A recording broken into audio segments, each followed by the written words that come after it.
When it comes to worldview, there is a seemingly endless variety of options. In this video, I'll give you a 30,000-foot view of the primary worldview families and how they are related. The first family of worldviews falls under the category of naturalism. Naturalism is the belief that nothing exists beyond the material world, and therefore science, not the supernatural or religious doctrines, offers the best explanation of reality. Underneath naturalism, we find atheism. Now, atheism is the disbelief in the existence of a god or gods, and most often a belief that the natural or material world is all that exists. Now, a second and distinct family of worldviews falls underneath the umbrella of supernaturalism. Supernaturalism, as you might have guessed, is the belief that something immaterial exists beyond the material world, that is outside of nature, and therefore religious doctrine, in addition to science, not to the exclusion of it, but in addition to science, can in some way explain reality. This brings us to agnosticism, which I will place under both naturalism and supernaturalism, but with some dotted lines. And the reason for illustrating it like this is because agnosticism is a conviction that no one can truly know with certainty if God or the gods or the supernatural exists or doesn't exist. So in this sense, agnostics are skeptical of both naturalism and supernaturalism. But despite their skepticism, agnostics tend to go about their day-to-day lives embracing a pragmatic naturalism. Now looking back to supernaturalism, we have two branches of this family tree. There is the impersonal and the personal.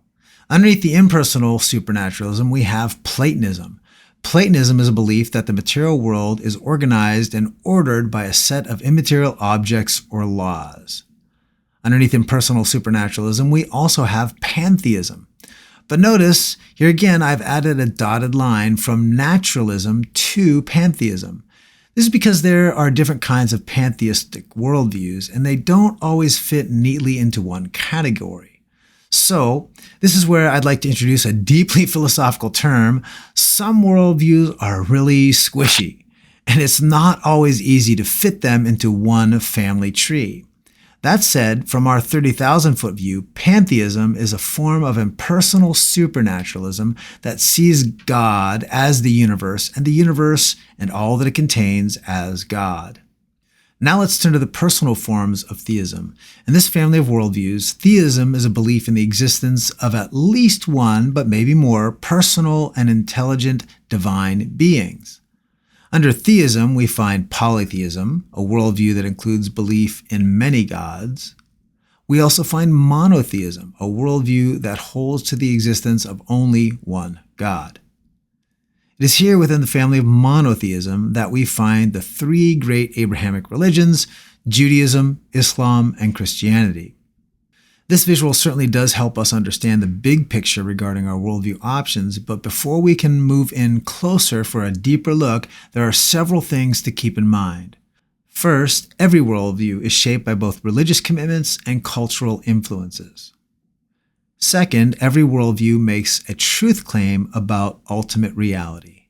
And third, every worldview is exclusive. So whether you are an atheist, Platonist, pantheist, or Christian, when you commit to one worldview, you by definition reject the truth claims of other worldviews. I realize that these claims may seem controversial to some, so let me offer a bit of clarity by defining what I mean by ultimate reality. Ultimate reality is the belief in some absolute supreme and final person, power, or principle, or substance underlying existence. In this sense, every worldview certainly does believe in an ultimate reality, and what we need to figure out is which worldview has it right. Now, keeping in mind this visual and the broad strokes of the survey of different worldview families, I'd like to close by asking you to consider these two questions. First, which worldview best reflects your beliefs? Second, is it possible to fairly and objectively evaluate different worldviews? Consider these questions and then come on back for more discussions of worldviews.